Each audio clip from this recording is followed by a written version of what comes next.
na yo na réseaux sociaux, ce n'est pas bon. Alors, je ne suis pas ici pour juger ou bien pour condamner. Conseil quand on paye ça na bateau, bazana kata situation, on a bateau, bakokuta na situation oyo, boye bakana kolukelo nyanzambe na tango ba problème. Boye bakape na ko sala convaincu na chose ça la polo bio regretter parce que moni tango mutaza na choc à perdre vraiment contrôle à comme à déséquilibre ko ya pe na réseaux sociaux pour dire de n'importe quoi, peut-être vous condamner maza sous le choc. L'amour c'est comme ça, si deux personnes ne se comprennent pas, ils ne peuvent jamais construire quelque chose ensemble parce que Satan nanzambe ba yorana te yo bakabona. Donc c'est ça, donc c'est logique. Vous avez un couple et que moi si vous avez une tension que moi si libanda, je vous dis une chose, vous tapez ça à Nzambe. Moi nazali frika ya amour. Moi naza fruit ya amour, naza musala Nzambe nazo apé baka on belé, mon pe que moi si vous bala comment tromper, pas au beau tate tout ça. C'est que moi je peux dire ça que répondre à la question à maman. Oh alors ya sala nini?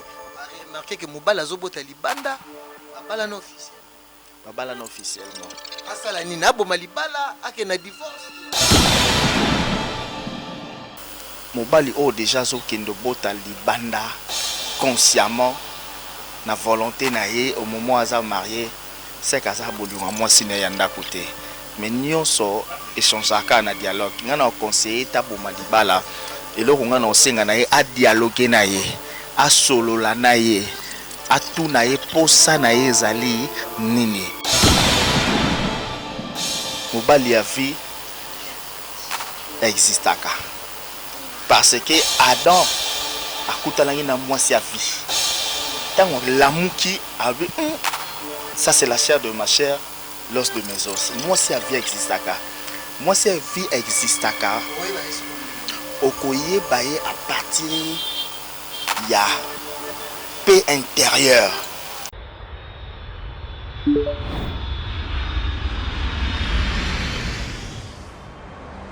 C'est ici que nous vous amenons. Dans le plus beau cadre jamais imaginé. De toutes tendances, nos clients sont les plus privilégiés. Pour le touriste, vacancier, professionnel. Que ce soit pour le repos ou un passage dans la capitale de l'Afrique, Kinshasa, la Villa Del Pirlo Auberge met à votre disposition des chambres ordinaires, chambres exécutives, cuisine propre, spacieuse, luxueuse, bien meublée, afin de passer d'excellents séjours au sein de ces installations. Où que vous soyez, dans les 4 coins du monde, faites votre réservation sur tous nos canaux de communication, téléphone, site web ou sur notre page Facebook.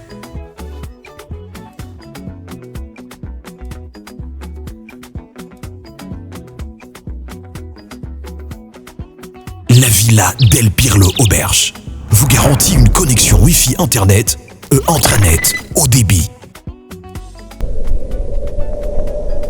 Villa Del Pirlo Auberge. Dormez luxueusement.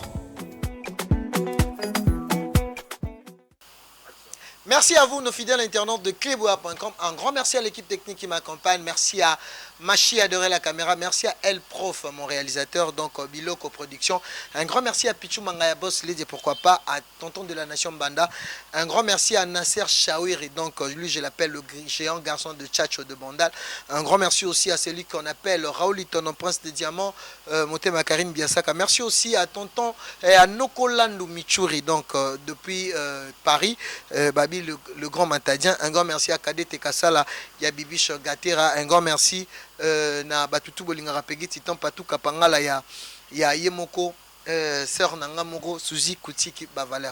Je suis avec le prophète Apoka Songo de Canada parce que Mikolo Tolobi que il faut tout ça là une émission intéressante. Tout ça mon arabe te belé besoin na internet bolingi biso obèse mais ba fidèle internet na biso bazana besoin bazala édifier et surtout tala ndenge lelo ba vie ba artiste ya ba pasteur ya ba to tobi ke ba célèbre lelo tala ndenge bo sauter comme obima na internet bozo bosa na que vie spirituelle pezalaka mutu il faut azala na deux côtés, deux sens. Aza na spiritualité, aza pe na vie na ye oyo eza physiquement tomonaka bo. Mais l'autre tozomona bandeko ebele boke kaka na internet, boke kaka na buzo bato internet, bateke ba retomber plus tard vos enfants. Même ba petit fils na bino ba komona marambo parce que internet eza plusieurs années, ata près de 100 ans. Boye ba ke loba malamu ato supprimer mais yebaki bato misusu bakopiaka na Facebook na mambo ebele okomona plus tard babimiselo vidéo mambo osala nyonso tosalaka erattrapaka biso plus tard. Je suis avec le prophète Apoka Songo, comme je vous ai bien dit, du Canada. Yaza Moussali na Nzambe ya ontolobi ke lelo tokobetani ba sujet o eza intéressant par rapport à ma solo ya choix. Tozomona lelo bandeko bazowelela kobala mais bozo kabana noki lisola divorce biso kala toyebaka yango ke bato si bafandi trop bamesani baboti bana ebele peut-être bako divorcer na ba mikolo. Mais lelo nous le jeune tokomi le rôle à terre de base ya divorce. Au moins bato babalani toyepe feti basali carton baloué ça le danger 2 ans boye kaka mbala moko on dirait ba mabala ngo komi éphémère. Je suis avec Apoka Songo à qui je vais dire bienvenue au pays. À plus je vais dire bonjour. Bonjour mon frère journaliste international Peggy Titon, mon ami d'enfance. Bonjour. Bonne santé. Oui, santé ça va, Dieu fait grâce, vous allez bien. Oui, bon ministère na Canada d'abord. Oui, ministère na Canada, ça va, ils ont avancé et tout ça kaka na Congo pour nous continuer comme ça en Zambie pour que ba ambassade la sauver. Oui, bah comment ministère? La joie de Dieu 100% Jésus. Combien d'années déjà? Ça fait déjà 4 ans. C'est comme si à travers le ministère déjà. Oui, témoignage fait ça mounene donc on Nzamba saleli ngai na bisika zungai donc à chaque fois quand j'ouvre ma bouche pour annoncer la bonne nouvelle et ça la ka ke batu bazala toucher ba comprendre que Nzambe aza capable de rejoindre jeune moko comme CP Mosali. Merci à Poka Songo, merci parce qu'on y met invitation à Nabiso, Tozo Lobela Marambo et Stali, ba couple et surtout Tozo Banana première volée Nabiso Zali, soit le lot Tozo Mona ba gêne les lots, mingi mabala comme éphémère. Bozo la kobala, mais après Marambo Yango, Tozo Mona que ba mabala ngo ezo keneti na sukate parce que même na Bible balobango on se marie pour le meilleur et pour le pire. Mais les lobisos, surtout à la République démocratique du Congo, c'est plus le cas. Naébité, prophète Apoka Songo, par rapport à l'isolo et choix. Qu'est-ce que tu au commentaire ne connais qu'aux alanines? Premièrement, par rapport à choix, et les lois divorce ces amis parce que Batubazo, t'as la plus où ils ont frappé na misu. Nayo kakadaj moko le baka, tout ce qui brille n'est pas de l'or. Donc, les gens ont facile parce que Dieu n'a rien créé de difficile, de compliqué. Mais bisomo ronde bato mokili en voulant tout gagner yangwana tozo perdre mingi donc tozo linga lisusu na motema te to komo linga plus na bintérêt yangwana ba mabala ezo melate puis ba vie de couple ya lelo bazo fungulela plus trop bato mokili matoi na place bayo kanzambe na place ba communiquer parce que la solution si tu veux vivre longtemps na libala il faut vous la plus trop na kata communication et puis boyo kanzambe na place boyo ka ba coach na internet boyo ka ba camarade c'est ça qui fait que ba te belé ba durer na ba mariage c'est un peu ça. Mutu pona sa choix malamu au sala ngoni tozomona même bato pe ba okene na ba église asali choix na église mais après tout monde yango kaka choix ngo bien te même na ebite soko ogo yebisa mabat pona mutu a se sentir que choix oyo eza choix malamu aozala capable. Bon, premièrement, d'abord, la Bible dit celui qui trouve une femme trouve le bonheur. Ça doit être réciproque. Donc, quand tu te sens pas à l'aise avec la personne intérieurement, quand tu te sens pas heureux avec la personne, ne force pas. On ne pousse pas une personne par pitié, on ne pousse pas une personne par compassion, parce qu'à Tangisa qui est aux classes, ou parce qu'à Sungarayo na biloro mo boy. Non. Il faut d'abord oser la convaincre na katinao kenzelo na zolanda, ça va m'apporter le bonheur et tu verras que Dieu fera le reste. C'est un peu ça. Les autres hommes surtout na ba couple quand on parle tous kana li solo à choix na ba choix yango tozo mona mingi bandeko mingi bazo sala ba choix que parce que moi si na yaza na famille moko boy yaza na kombo papa na yaza na mbongo est-ce que ezo sala pe ba meilleur choix et après pe ezo baluki la batte parce que so mutayo ke famille wana papa na bango aka na mbongo mobala weleli abandi ko draguer moi si type à juillet. Est-ce que ça peut ba meilleur choix? Premièrement, déjà, tant aux olinga mutu poza na mbongo et source ya mbongo na été, c'est déjà compliqué. Alors, kolinga mutu po na mbongo to poza na famille ya bien, et ce n'est pas de la bon, c'est de l'intérêt. Ozo la intérêt mon boy. Pour son bon wane zate o linga été, son bon wane zate o kovanda na été. Donc, à un certain niveau, na kata bolingo, faut y battre pourquoi na lingi molingi. Parce que ceux qui sont na linga kaye po zara na mbongo na linga kaye po famille bazara na mbongo on les sous amour te donc wana yo na ndumba bo sa musala moko po ndumba za na posa bolingo tazara na posa mbongo mutu. Donc ça veut dire déjà que tu dois chercher la face de Dieu, tu n'es pas dans le bon chemin. Parce que si tu aimes une personne par intérêt, tu finiras par te détruire toi-même. Parce qu'il y a d'autres personnes à côté de mbongo na angé mais un objectif qu'à détruire. Donc l'amour c'est naturel, l'amour n'est pas compliqué. Quand est-ce que divorce est un couple? Divorce est un couple, ce qui vous a d'abord compatibilité. C'est la compatibilité qui fait vivre deux personnes. Deux personnes ne durent pas longtemps, ce qui est compatible. La compatibilité spirituelle, la compatibilité dans la vie sexuelle, la compatibilité dans la communication, la compatibilité dans la vie spirituelle. Tout cela, ça compte. Parce qu'on n'épouse pas la chair, on épouse l'esprit. Car la Bible dit, en réalité, dans l'homme, c'est l'esprit. C'est l'esprit qui vivifie la chair ne nous sert de rien. Avant de se séparer, c'est compatibilité d'abord. Si vous n'avez pas la même vision, même la Bible le dit, deux personnes, imagine que ngana idée na ke nezandu, que zana idée ke ne gambele, et puis décision na gambelo changer ngote. Ngape zandu no changer ngote, donc ça veut dire mon amour, tu vois que ndeka bisiko kende.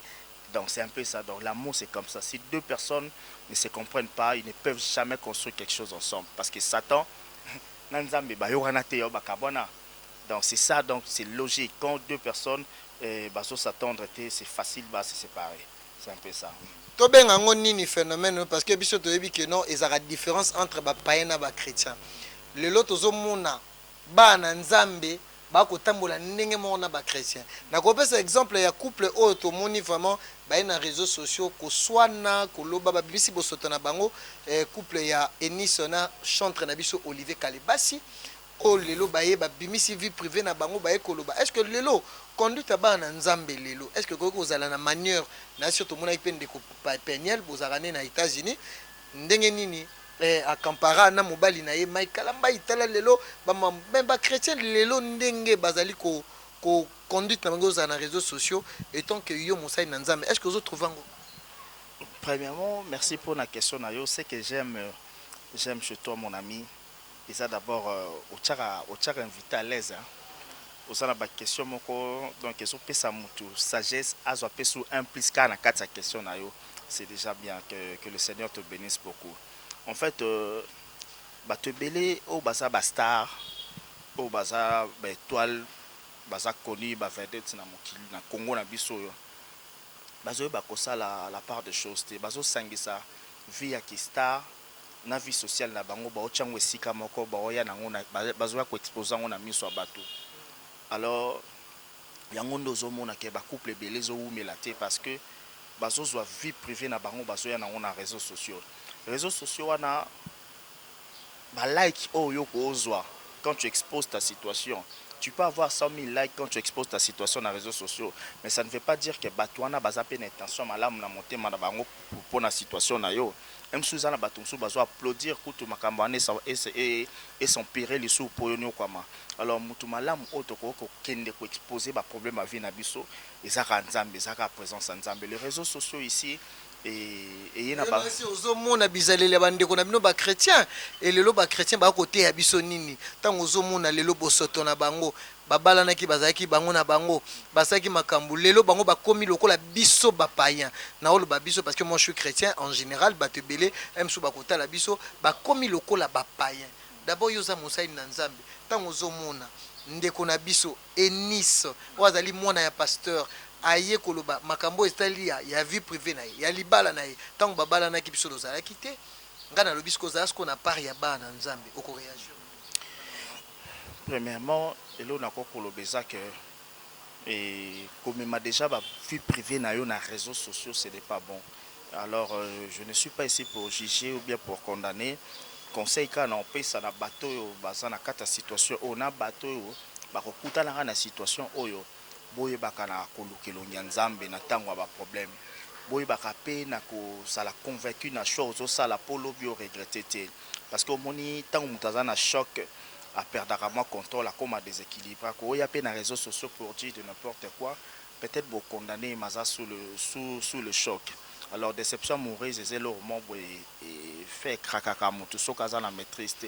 Alors c'est que moi je peux dire bana nzambe mingi o boza ko luka ba mabala tout ça to luka non royaume des cieux. Royaume des cieux n'est pas précieux et nous se repesa mais la biso ma tabisi quand tu n'es pas heureuse dans une relation ne force pas, il faut arrêter.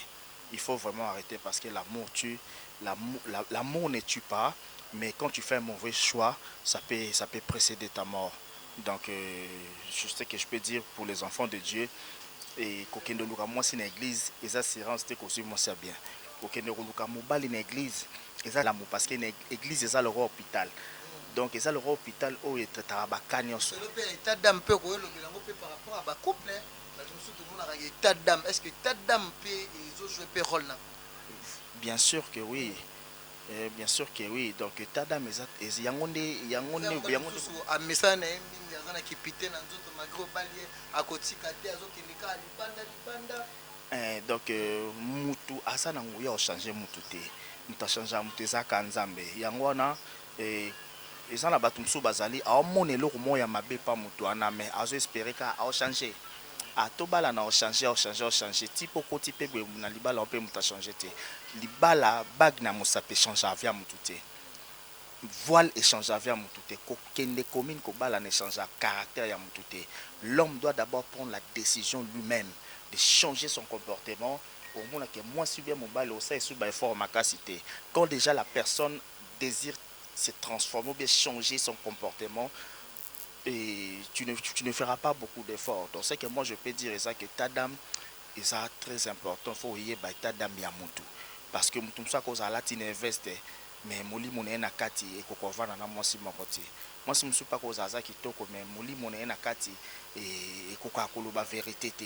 Donc on doit plus chercher la délivrance, chercher la face de Dieu, se rassurer que cette personne craint Dieu, cette personne a un souci à propre vie naé au monde a ça la forming était.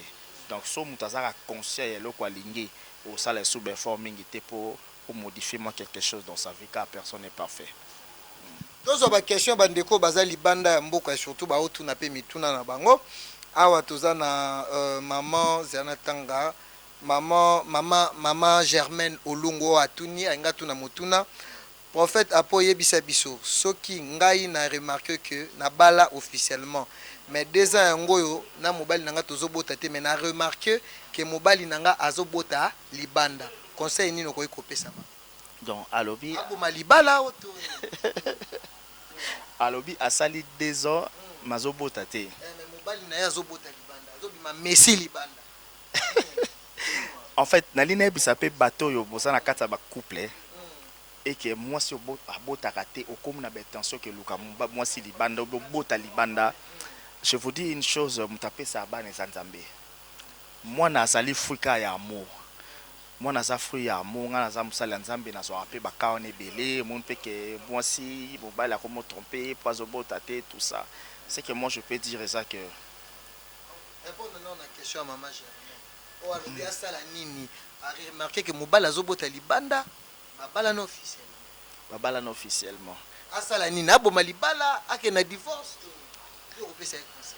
Premièrement déjà mobali o déjà zo kendo bota libanda consciemment na volonté na ye au moment aza marié c'est kaza bolunga moi sine yanda côté mais nyonso échangeaka na dialogue ngana conseiller ta boma libala eloko ngana osenga na ye a dialoguer na ye a solola na ye a tout na ye posa na ye ezali nini place au bako conclure nde ba omonde ba yebi ndeni place bozwa décision parce que tant batu bakuta na batu bazala raté donc tant pe likambo ezali il faut qu'à biso tozalaka au milieu du village on peut pas séparer des gens parce que nzamba obi to kabolate oyo ya sangisi donc dialogue na communication ndenge ne ko sala ke baye ba place une bocha lokolo bon oui bah s'il faut que bah avancer ou bien bah arrêter, mais ce qui est plus important dans la vie à couple c'est le bonheur. Le bonheur doit être au centre de notre vie de couple. Ce bonheur est athée et à table construire bah Sheraton, il y a bah belle parole fin de fin bon s'écrouler caca. C'est un peu ça. Deuxième question, c'est un déco. Nasser Chaoui Rabina Tunao, pasteur Kassongo. Est-ce que Motosoki a Bali? Ouais, Motosoki a Bali à cause de la obsédé sexuel, tout à cause de la peine à mari de nuit. Est-ce que Baka on a pu ezali na ba couple? Oui, c'est que je peux dire ça que Ça mari à Zarana Mwasi. Mazaka. Obsédé sexuel, puis à mari de nuit. Ok. Oui, baka on a ezali au monde mutabala maza ba mari de nuit, mutabala maza na ba femme de nuit, tout ça obsédé sexuel. Oui, baka on ezali c'est que moi je peux dire ezaka libala nyonso faut couvrir en kaka na makila Yesu. Il faut nzamba zalaka au centre parce que la Bible dit on ne mélange pas la lumière avec le ténèbre. Là où la lumière règne, là où la lumière domine, c'est vraiment difficile que les œuvres du ténèbre existent en ces lieux. Donc libala nyonso il faut y soit Zalaka au centre parce que Dieu c'est la lumière. Là où Dieu règne, Misala Satan Zalaka exposé. Donc, Moutois obsédé sexuel, Maza marié, Moutois Zali dans la vieille impédicité, Maza marié, Alukaka Yesu, pour mon kangoli, mon sungi, mon salisi, mon pesi makasi, Abao, Bazoko Kakotika, Bavi, mon Tezaka Nzambe. C'est que moi je peux dire Yesu dans le centre et tout va changer. tozomona baphénomène omoni parce que biso mibali mingi torevaka fona linga mwasi moko aza na qualité aza kitoko aya na mbongo mais tozomona basi nopesa mwa exemple lokola mama na biso Soleil Ngonga oyo azala na mbongo aza kitoko mais tomoni ti sukasuka mobali atrompe ye mobali atrompe ye akosaka ye libanda toloba etant que mosali na nzambe ntango déjà mwasi aza na qualité oyo mibali barevaka mais si suka mobali a trompé ne balobi ke biso mibali tolembaka te est-ce que mibali nyonso baza essentiel kaka que ba trompaka basi na bango quel que soit ba païen quel que soit ba chrétien? Premièrement d'abord les ozolo ba que ba tromper moi si bino bo olobi ke moi sa koka kaza moi si mibali ba revaka bazo rêver kitoko aza na mbongo bino bozo rêver mobali wana bozo rêver moi si wana po bomona bomona revêtement na eza kitoko mais makambo eza na kati na ye muto ye bango eza ka muto azana ye ozomona donc c'est que moi je peux dire ça que okolo ba moi ça koka aza bien même sous caractère na ye sous ezali insupportable batumsu bazali pouvoir na ne bien zalane ka ami boyo kana olakso pe longi musu ya bien mais so comme kotale na miso intimité ya bolingo ako bimisolo pe caractère msomona que non si je savais donc c'est que moi je peux dire ezali la beauté d'une personne, ce n'est pas d'abord l'argent, ce n'est pas l'apparence ou bien le physique, corpulence. La vraie beauté d'une personne, c'est son état d'âme, c'est son cœur, c'est son caractère, son comportement. Tu vois, so babilo ko ane zate na kata moto ato briller. Mobali ako bala yo poza la beauté. Mais comportement na yo nde vandisa yo. Mususu pe bako balo po na taille bien et bizale les bimission na libala les onso na ndako famille. Donc la clé à maramutu ya monde ba parents na biso ba umela ba vanda ba nuna parce que soumission c'est d'abord biblique basa lelo soumission zate libala musupe bazali alingi yo mais misu na yezaka libanda quand tu aimes déjà une personne tu dois supprimer la convoitise les armes encore plus puissantes au Satan utilisa pour détruire l'humanité ko lula motema moto duku wana mosa pembe okomuta lesu ya mwindu wana mosa mwindu okomuluka suta lesu ya pembe libanda donc la Bible dit contentez-vous de ce que vous avez son nzamba pesio moi si zalana est bien apesio ozana zalana est bien zala heureuse et ce qui fait vivre deux personnes longtemps c'est juste les comportements le respect et l'amour, la sincérité, c'est la base, c'est la clé qui fait vivre deux personnes longtemps et épanouies. Avant dernière question, Fona Tuno, parce que ça a moi bouleversement à Kinshasa. Est-ce que moi si il y a vie à Zalaka, to mobali ya vie à Zalaka, parce que tout le monde a ba film mususu azosa ne kindumba, ona kokuta na kaka na mobali ya vie nanga.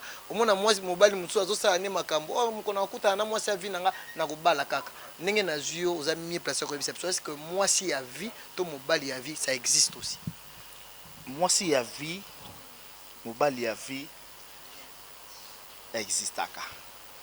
Parce que Adam akuta na mwasi ya vie. Tant l'amour qui avait Ça, c'est la chair de ma chair, l'os de mes os. Moi, si la vie existe, moi, si la vie existe, okoye baye à partir y a paix intérieure. Paix intérieure déjà, eza babatik ou ezo laksa que cette femme c'est la femme de ma vie parce qu'un homme un homme heureux ne peut jamais traîner avec des amis type air tardif tout le jour. Un homme marié heureux ne peut pas traîner dans des terrasses type bouta zolinda kwala li maman non. Un homme heureux épanoui dans le mariage, il faut d'abord moi si naé azala moninga naé ya tango nyonso si déjà tu arrives à communiquer avec ta femme, à se sentir à l'aise avec elle et que ça montre déjà que non, ça moi ça vie na yo. Donc moi si a vie na yo za oboza na compatibilité. Moi si a vie na yo za oboza na même vision. Moi si a vie na yo za o ya za na centre ya makambo yo zo sala zo aider yo zo peso coup de pouce. Yango ne moi si a vie na yo. Donc nzambe apesa Ève Adam moi si a vie na ye. Ngwana mona ata basalaki lisumu ata Ève agafaki mais jamais adabu ya ye wazaki moi sa vie na ye muto aza moi sa vie na yo ata problème ye o tika été o linga bo bongisa bo souffrir ensemble ti bo solution moni mais muto aza moi sa vie na yo te mobala vie na yo te moi de likamka moke pas o lâcher parce que ça ya yo te mais Adam et Ève basala lisumu mo boyeke nzamba tcha bango na kati ya pasi mo temporaire. Mais pas si on est salate que Adam change les faces bien boire ça y azala kana epo ebi kenza me yone muto pese ngai ata mabe to sali olimbisa kaka donc muto azaya vie na yo oyi bakaka kati na yo et ba nous répondre cas positif na mambo ebele. C'est un peu ça. Dernière question Abisso, merci beaucoup le prophète Apoka Songo pour nous succès. La question qui était sur na tuni yote c'est que to sali émission te. Toti komona wana na kotanga te baza pe ba papa no molimo mais na kotanga te moi phénomène na zoleka. Est-ce que lelo mutu so ba sali délivrance, il faut ça la filmer ba tchango na réseaux sociaux à vous. Oui. Délivrance à moi. Oui, premièrement délivrance à mutu pour filmer ko tcha na réseaux sociaux au moins que ça la culte mon réseau les en direct na TV. Wana za scène moko mutu nyonso en monde ane yango que ça soit dans l'église que ce soit na musika développer na ba église batu ba koma na ba Android problème moi ko za les salles bana mutu azo filmer dans Android et ka o créer makambo belé secret c'est sousté na ba vie mais pour na ko sala délivrance ko tcha na réseaux sociaux ezo dépendre na contexte ni na intention ni nozo sala lango pour nyonso na vie za intention pour so sala ngona intention que nzambe azo le kumu pour ba opé bana ba problème wana ba ya babika et ça la bien mais so o sala yango ke po yo sala ne base po ba mona ke yo komi nzambe wana nde sikoyo nzambe akokota na motema no ako détecter yo pe un jour ako exposer kaka parce que nzambe basalela nango ba blague te ba nzambe si tu vas filmer service moko na kati église pour tchango na réseaux sociaux pour bateau bana ba problème wana ba ye pa ina nkolo ba luka lobiko c'est bon. Mais si tu le fais pour que yonde ba mona koza puissant, c'est le Dieu qui est puissant. C'est le Dieu qui est au-dessus de toutes choses. Donc nous faisons ça les baka en intention. Intention na yo kaka. Parce que Dieu sonde le cœur et le rein. Ta manière de faire les choses, si ce n'est pas lié à la parole de Dieu, déjà tu rentres dans l'orgueil et Dieu résiste aux orgueils et fait grâce aux humbles. C'est un peu ça. Pour na kosukisa question ni okopesa et ni conseil ni okopesa na bandeko non babalité parce que lisola ba divorce comme bangisa foko loba bandeko non babalité o ba pe na posa ko bala misu ba komi ko banga ba divorce surtout biso ba jeune et comme nango lokwa biloko ya biso ba chinois osombi mo eloko boye après un mois ekufi et comme pendenge moral quoi na ba mabala na ba couple ngoto banga ka su ba couple été conseil ni okopesa na bandeko ba kolanda o na Canada na États-Unis na Belgique, na Hollande, na Serbie, na Russie, partout dans le monde, on peut savoir un conseil, surtout bah oh non nous bah s'engager, non bah baliter, non bah comme une vie de couple été, n'habitons. Vraiment, merci Bandekono Sobozo Landangaye et partout dans le monde que le Seigneur vous bénisse abondamment et puissamment. Et Botika était mission Oezala 1 plus na babom na bino rajouter 1 plus na ba connaissance na bino et ça un plus sous na ba vie de couple na bino. Alors c'est que moi je peux dire bah on a nous babalité boy bakaka na cause la passion à vie pressée ça malamuté. Tu peux commencer avec quelqu'un na zéro et mais bon matin ça me passe à libino grâce pour réussir puis ensemble. Tout long la monter ma duku na vie tout tika convier ba vie à batu pour réalité. Alors l'amour est doux quand il y a la transparence, l'amour est doux quand il y a de la compatibilité. Alors muto ayebi eloka na rajouter à ce que ça que muto ayebi eloko lingi na vie Alex la muninga RT. Donc so ayebi eloko lingi na vie na yo Alex la muninga RT. Parce que aux moi si bo 25 ans, 6 ans, 7 ans, 8 ans ata picha ya pamba. Ata sardine ya pamba na famille no piate. Ata courage au kendo senga ata facture au salango te mo salele ba dépense. Na baba ba kabelo ba téléphone ba hôtel tout ça mais bon wana déjà ko construit déjà moi facture mon pe de le roman pe ko ki samana bo officialiser bolingo. Donc une personne qui t'aime réellement, il n'aura pas le temps de te faire passer le temps inutilement. Alors ça na ba précision pour yebi ke le ronan luka yango alors ils allons continuer na boutique au moni chemise moi kitoko.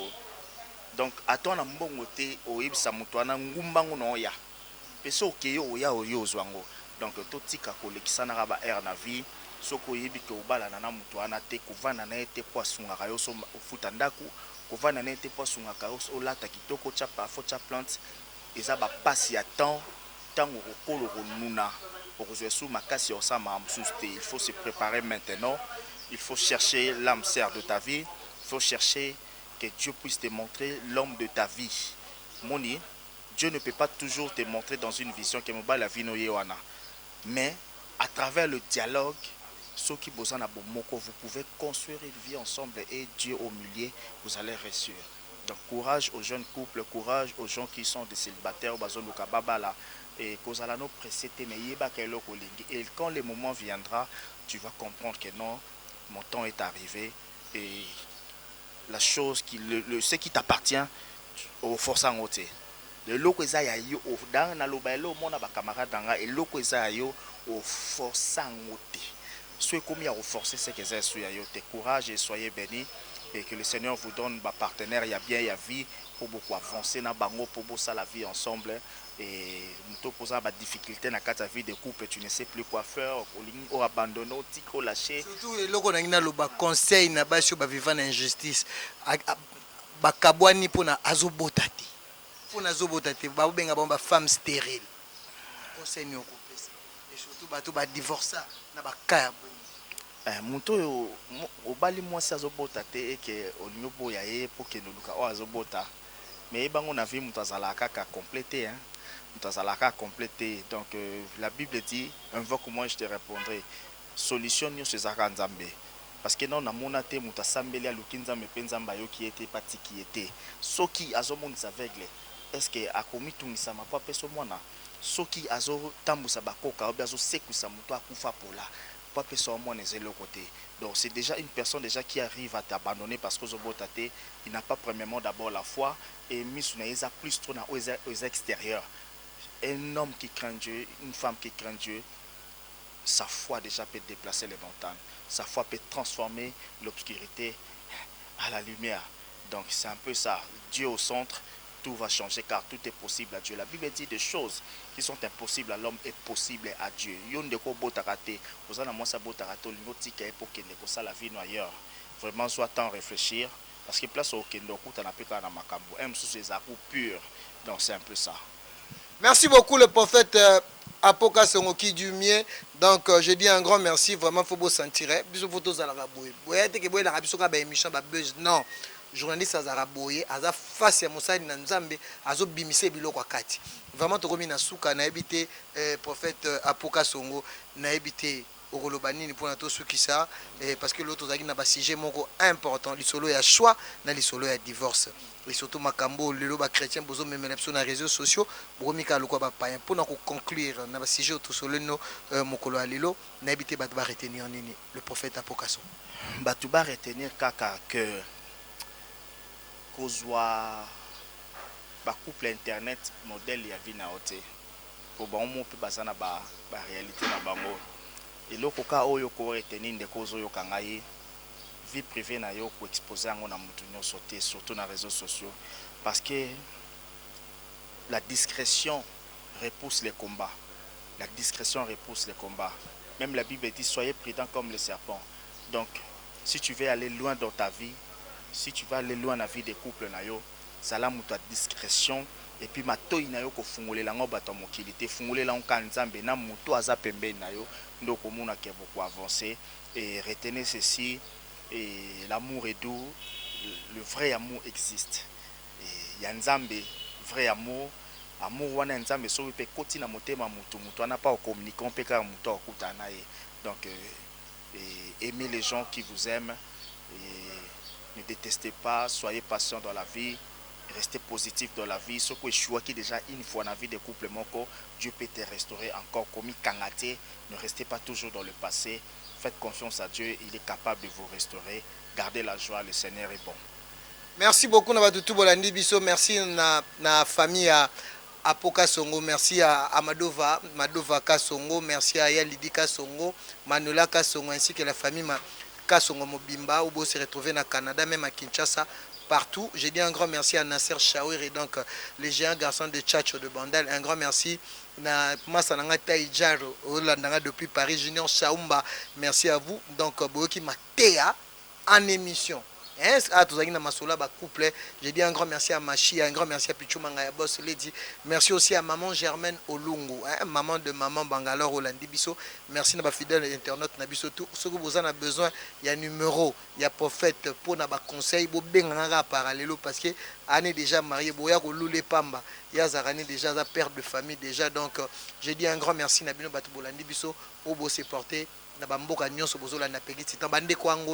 Angola j'arrive donc on a un grand merci pour l'invitation. Merci à Bandeko Serbie aussi, je dis un grand merci. Bandeko à Saint-Pétersbourg, merci. Donc total à programme Egolikana, merci parce que Bolo Bagi Peggy Titan tout le monde à Moussala. Donc nous sommes là pour communiquer, informer. Je dis un grand merci à vous, on se retrouve à la prochaine.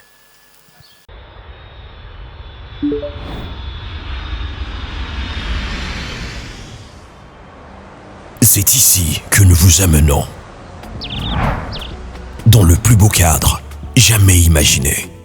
De toute tendance, nos clients sont les plus privilégiés.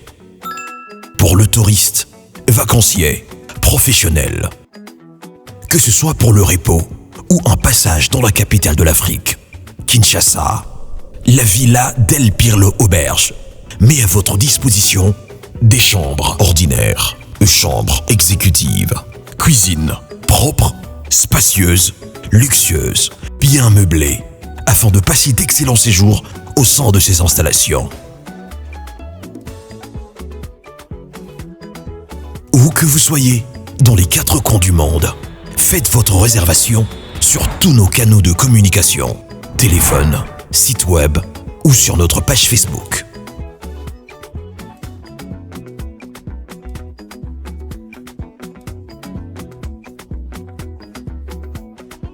La Villa del Pirlo Auberge vous garantit une connexion Wi-Fi Internet et intranet haut débit.